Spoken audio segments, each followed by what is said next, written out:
Gracias, Gabriel. Esta última parte de la sesión pues vamos a dedicarla a temas de procedimiento y vamos a comentar distintas resoluciones que han sido de relevancia durante este ejercicio. No obstante, la importancia que ha tenido la última sentencia del Tribunal Constitucional en relación con la plusvalía municipal, hemos decidido que dedicamos únicamente al tema de la plusvalía debido a las distintas coladas de cuestiones que hemos ido recibiendo durante los últimos meses en relación con esta sentencia. Bien, la idea es explicar dónde estábamos, qué ha pasado y hacia dónde vamos con el tema de la plusvalía municipal. Vamos a intentar explicarlo con peras y manzanas porque es muy técnico y lo que no queremos es aburrir al personal. ¿Cuál es el origen? El origen son tres sentencias, básicamente. La primera, 59 de 2017, en la cual se declaró nulo e inconstitucional los artículos 107.1, el 2.a y el 110.4 del texto refundido de la Ley de Haciendas Locales, en la medida en que sometían a tributación situaciones de inexistencia de incremento de valor.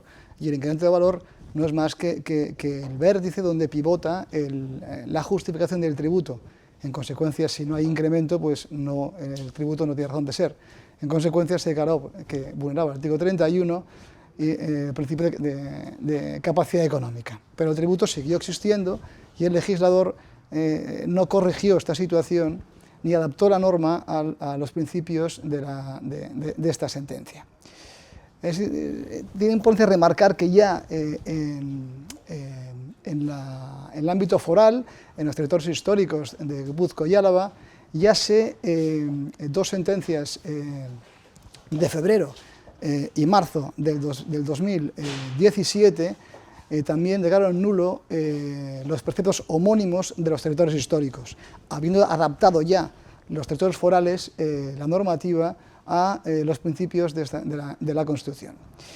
La segunda sentencia es la 126-2019 de 31 de octubre, que declaró inconstitucional también el 107.4 del texto refundido, en aquellos casos en los cuales se generaba una plusvalía, pero que esta plusvalía pues, era superior a la cuota a pagar, es decir, para que nos entendamos, que el contribuyente tenía que vender el coche para comprar gasolina. La diferencia, al final, era comparando los valores de transmisión y de enajenación, se generaba, sí, una plusvalía, pero la cuota a pagar era superior a estas magnitudes. Bien, el tributo continuó existiendo y en esta sentencia ya el tribunal tiró de las orejas al legislador, avisando de que habían pasado más de 2 años desde la sentencia 59 de 2017 sin que hubiera hecho los deberes. Posteriormente, también en esta sentencia es cierto que el tribunal nos dice que el legislador tiene la potestad de apartarse de lo que sería la tributación por la renta real y establecer la tributación por elementos objetivos o modulares. Bien, no obstante, lo que sí rechaza de plano es que se grave una renta irreal. Luego pasamos a la última sentencia, la 182-2021, de 26 de octubre, en la cual pues, se declara la inconstitucionalidad y nulidad de los artículos 107.1, 107.2a y el 107.4 del texto refundido, dejando un vacío normativo, bien, detrás de la base imponible que impide la liquidación, recaudación e inspección del tributo, dejándolo vacío de contenido. Bien.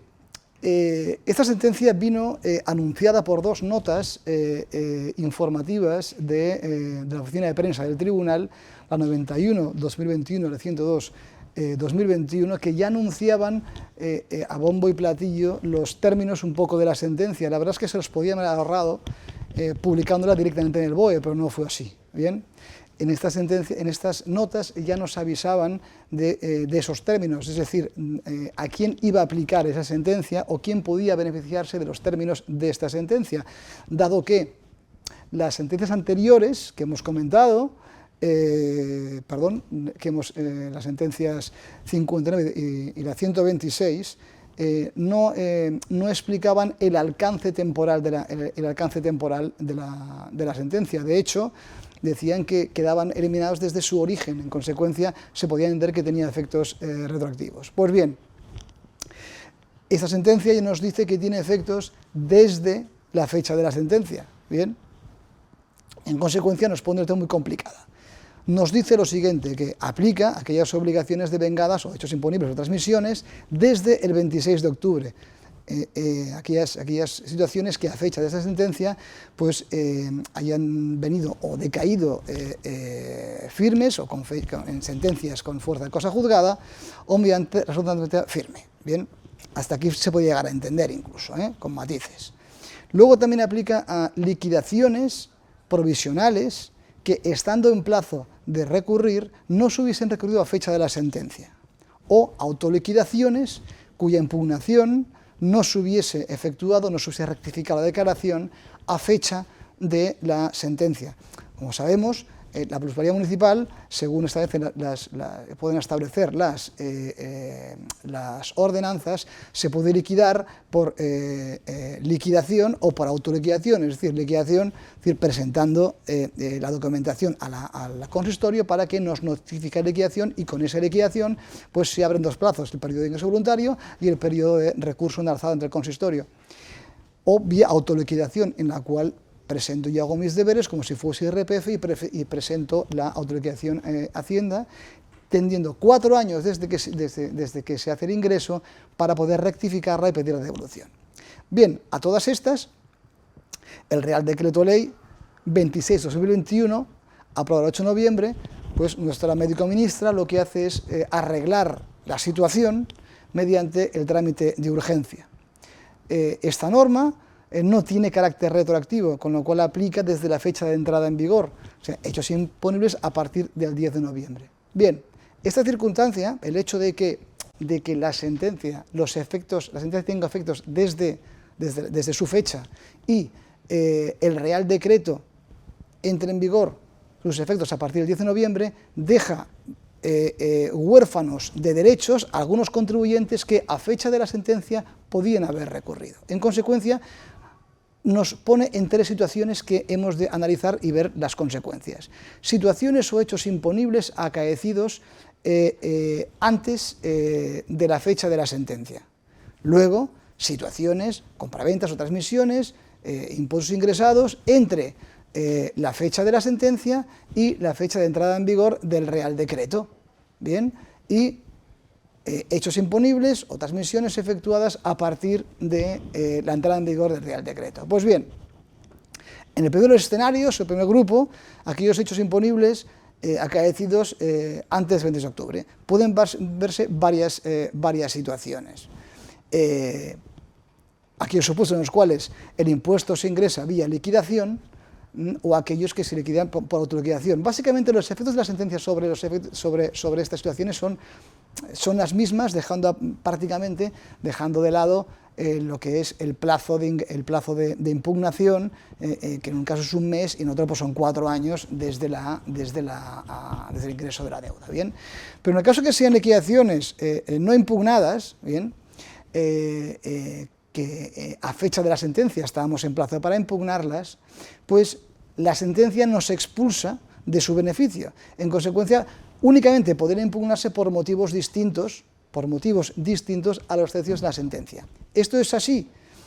Pues, hombre, según los términos de la sentencia y su alcance, pues la verdad es que sí. Ahora bien, nos planteamos muchas cuestiones, como por ejemplo, esta sentencia, los términos de la sentencia atentan directamente al principio de tutela judicial efectiva, porque nos hacemos la siguiente reflexión: no me pueden negar el derecho a invocar precisamente el derecho que el propio tribunal me está concediendo. Esto, en nuestra opinión, nos deja margen para impugnar las liquidaciones que a fecha de la sentencia estaban en plazo, por mucho que la sentencia nos esté expulsando de ese derecho. Bien, y no solamente esto, la sentencia, en nuestra opinión, vulnera el artículo 161 de la ley de la Constitución Española y el artículo 6 de la ley orgánica del Tribunal Constitucional, porque que dicen que las sentencias no solamente tienen que publicarse, sino que además los efectos de cosa juzgada tienen lugar a partir de la publicación en el BOE. En consecuencia, entendemos que hay motivos más que solos para impugnar aquellas situaciones que a fecha de la sentencia podían haberse impugnado o haber rectificado la declaración.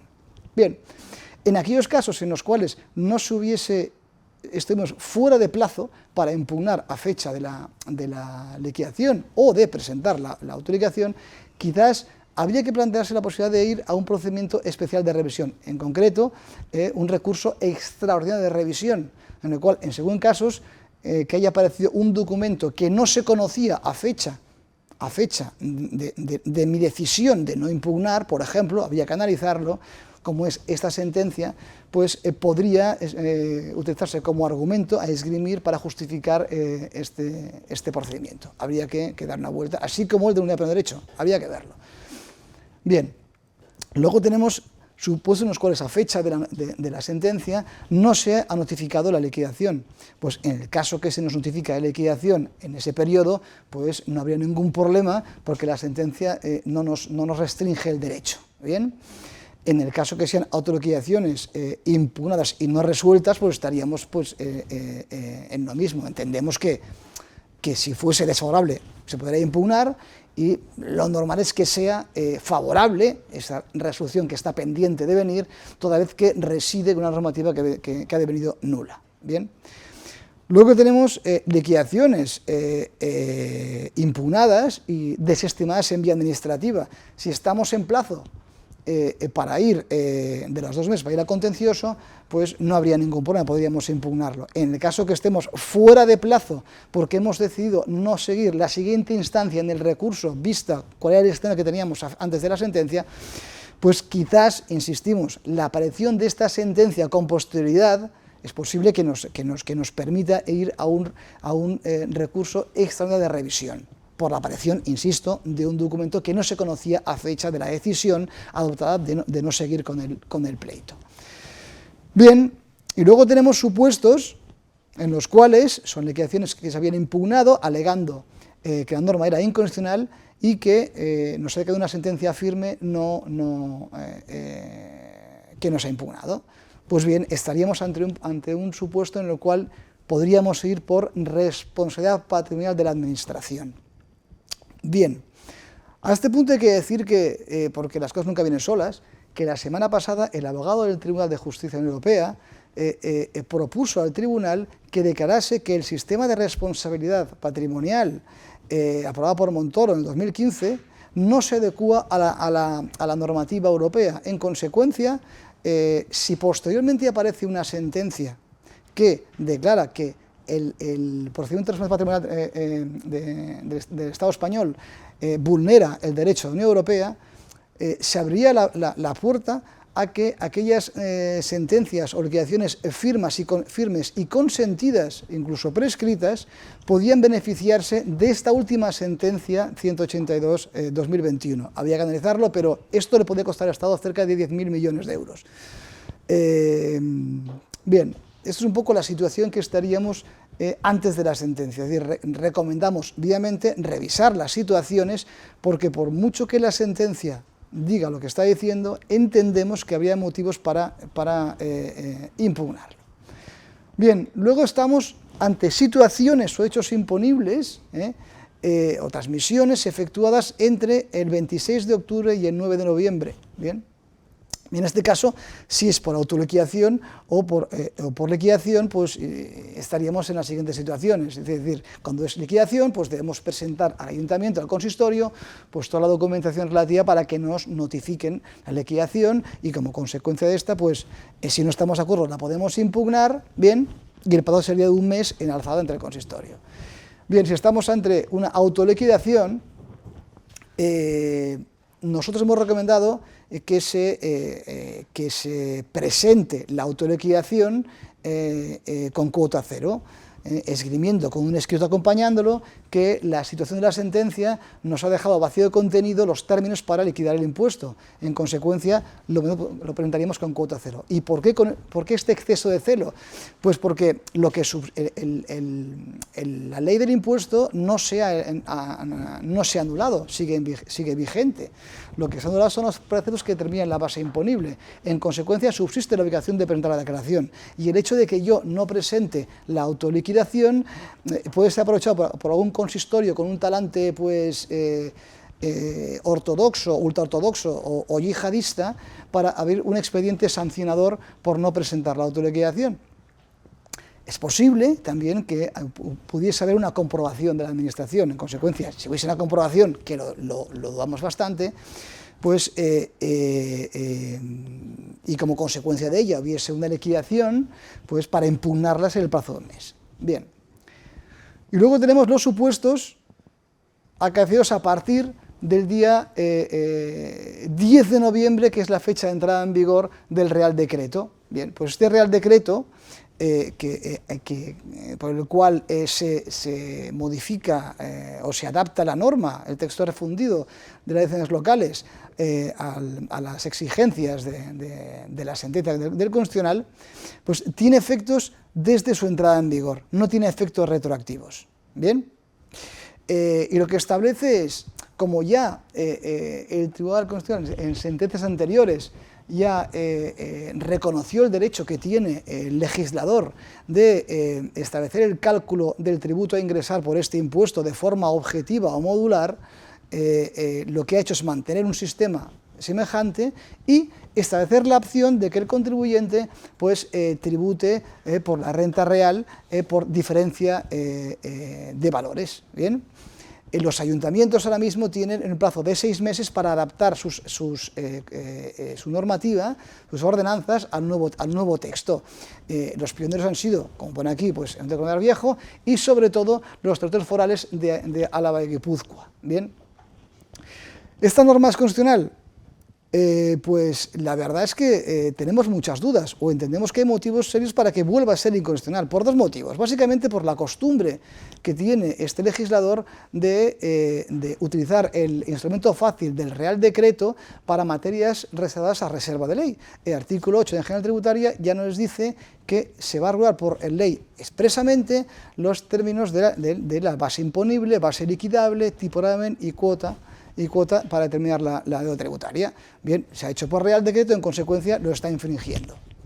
Y esto por lo que se refiere a la cuestión procedimental, pero claro, ya el propio tributo en sí mismo ya puede ser en sí mismo vulnerar el principio de capacidad económica y de hecho está haciendo tributar, en nuestra humilde opinión, por una renta ficticia. ¿Por qué? Porque nos dice, oye, cuando tú compares para obtener la plusvalía, bien nos dice, oye, tú has de coger el porcentaje que representa el valor del suelo sobre el valor catastral. Bien, el recibo del IBI, si representa un 80, pues un 80 el valor del suelo y un 20 el valor del vuelo. Pues bien, ese porcentaje dice, deberás trasladarlo al valor de adquisición. Bueno, déjeme la expresión, ya la hemos liado, porque dice que deberá. Cuando dice que deberá es que no es negociable. Es decir, es posible que a fecha de la transmisión el porcentaje que representa el suelo sobre el total sea el 80%, pero 20 años antes, muy probablemente, el porcentaje que representa el valor del suelo sobre el catastral a lo mejor era el 30, el 40, el 65, no lo sabemos. Quizás habría que aplicar una tasación retrospectiva sobre esa fecha. Consecuencia, pues que estamos se está afectando de nuevo al principio de capacidad económica. Esta es nuestra opinión. Con lo cual, ¿habrá un número de impugnaciones? Entendemos que sí. Es un problema de perseverancia. Bien, creo que no me paso del tiempo y con esto, cualquier cuestión que tengan, pues no duden en hacernos llegar y nos ponemos a disposición y les recomendamos que revisen sus transmisiones y que sin compromiso acudan a nosotros para revisar y ver si hay motivos para impugnarla. Y un pequeño matiz de última hora, la costumbre que tiene últimamente el Tribunal Constitucional de otorgar los efectos de la sentencia a partir de la fecha de la sentencia, también puede ser aplicable a la sentencia que está a punto de caer del Real Decreto 3/2016, por el cual se impugnó materias como el deterioro de cartera, la eliminación de las imposiciones negativas, etc. Hay muchos contribuyentes que todavía no han impugnado a ver qué pasa, y por no interrumpir la prescripción, que también es un buen motivo, y es posible que la sentencia que puede recaer no se puedan beneficiar de los efectos de la misma. Y con esto, pues, os dejo en manos de nuestro compañero David Sardá. Agradecerles de nuevo que hayan estado con nosotros, aunque sea digital. Repetirles que intentaremos, en la medida de lo posible, que el año que viene sea en presencial. Y nada, creo que hemos sido unos 120. Les agradecemos mucho su asistencia y les emplazamos al año que viene. Muchas gracias, feliz Navidad y que sea lo más leve posible esta nueva ola de COVID. Gracias, adiós.